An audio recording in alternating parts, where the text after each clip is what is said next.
everyone! Welcome again to my channel. So, sa araw na ito ay gagawa tayo ng Puto Cheese. So, ito ang ating mga sangkap.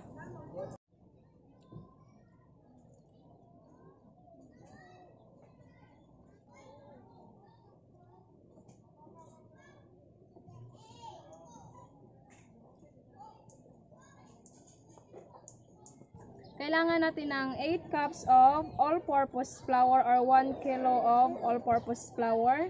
Kailangan din natin ng 6 large eggs, 1 can of evaporated milk, 6 tablespoons of vanilla, cheese, 4 cups of white sugar, 8 tablespoons of powdered milk, 8 tablespoons of baking powder, 8 tablespoons of margarine, and a pinch of salt. So this time, kailangan natin ng steamer. Meron akong isang set dito ng steamer, bigay ng aking isang subscriber. Maraming salamat po. So ito kailangan natin, ang ginawa ko po ay pinahiran ko po ng mantika yung gilid ng ating steamer para madali siyang linisan. Magpainit muna tayo ng tubig.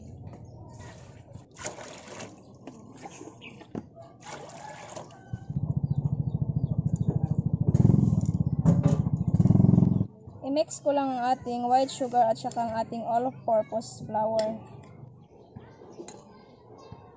Isala lang natin siya ganito para maganda yung kalabasan ng ating puto cheese, maganda yung texture niya.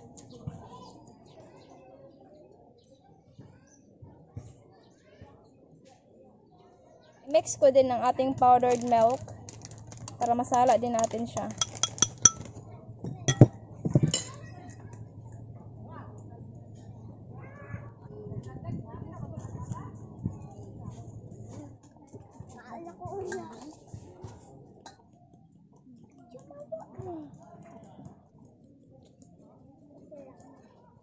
Ikaw ura kapalit eh. Wala, ilutang pag yaday. Hiwain ko muna ang ating cheese. Ayan.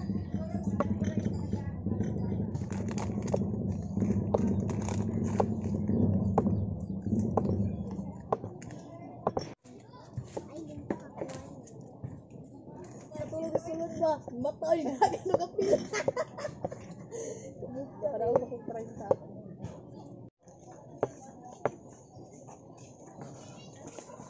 Wala naman ako aoy.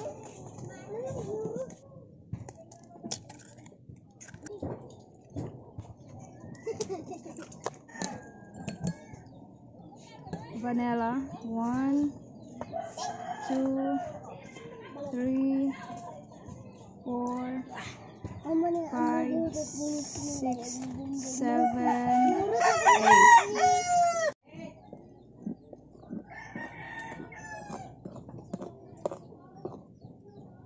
Ilagay ko ng ating salt,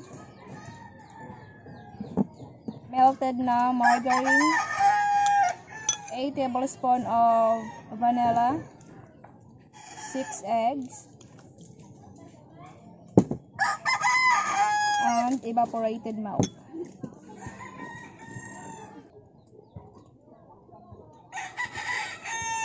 Ngayon, maglagay ako ng 4 cups of water.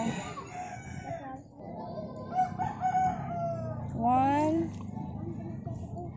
2, 3. 3 muna ang ilagay ko. Tapos tansyahin lang natin kung kulang pa, saka tayo mag-add.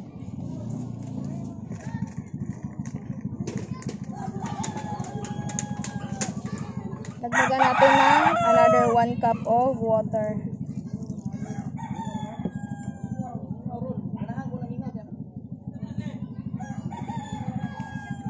Ngayon, ilagay ko na ang ating baking powder.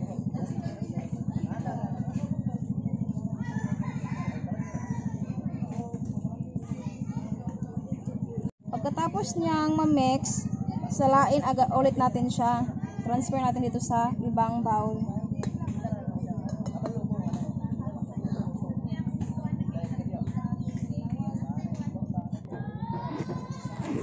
Tapos ganito-ganituhin lang.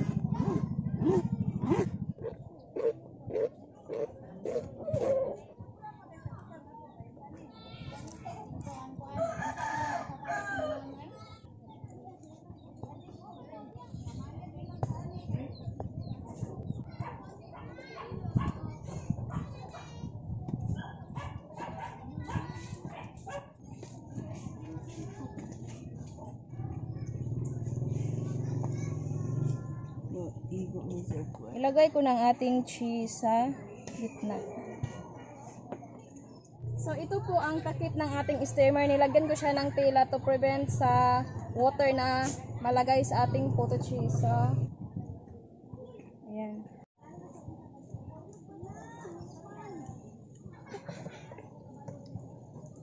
Steam lang natin siya mga 10 to 15 minutes po yung time niya.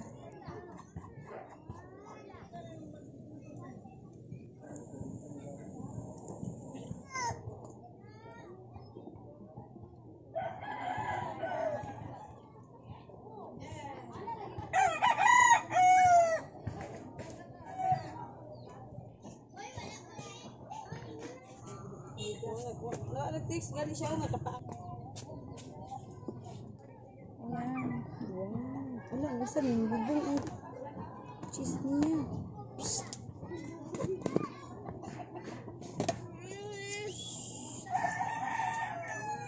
Pakita ko sa inyo kung luto na ba talaga ang ating puto cheese. Ayan. Dito kayo sa gilid mag-ano. Oh, ayan, wala na siya. So, luto na. So, ilagay na natin ang ating other batches.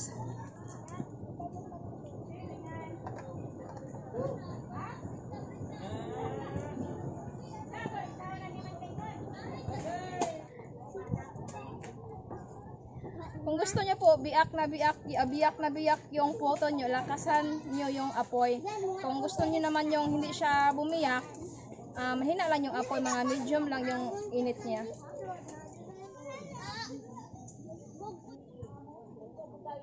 So, after 15 minutes, ito na yung itsura niya.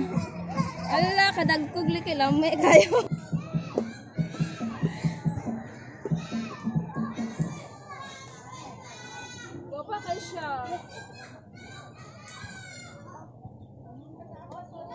So, ang nagawa natin sa ating puto cheese is 68 pesos po.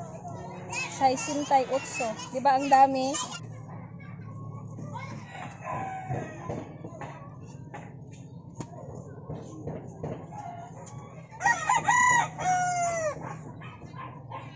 So, ito po lahat ang nagawa natin. Pwede natin siya ibenta sa halagang 5 to 7 pesos each.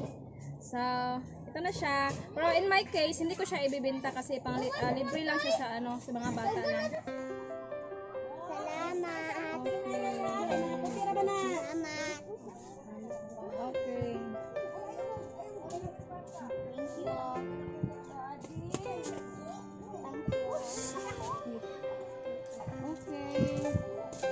Thank you. Salamat. Okay.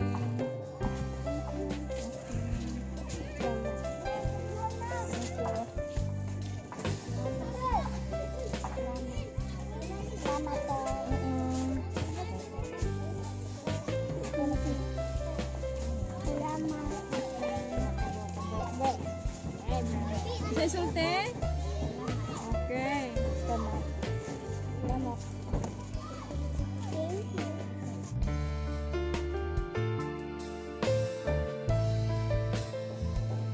Isa sulte? Okay. Salamat, anak ha.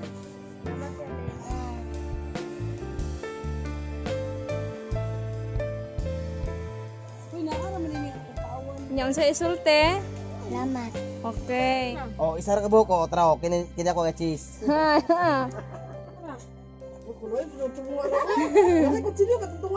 Sige, birada. Thank you, Ali. Sure. Uy, Mana mo dito na ulit? Okay. No, yan ang pudnit. Samnoy ang bimpanit, be.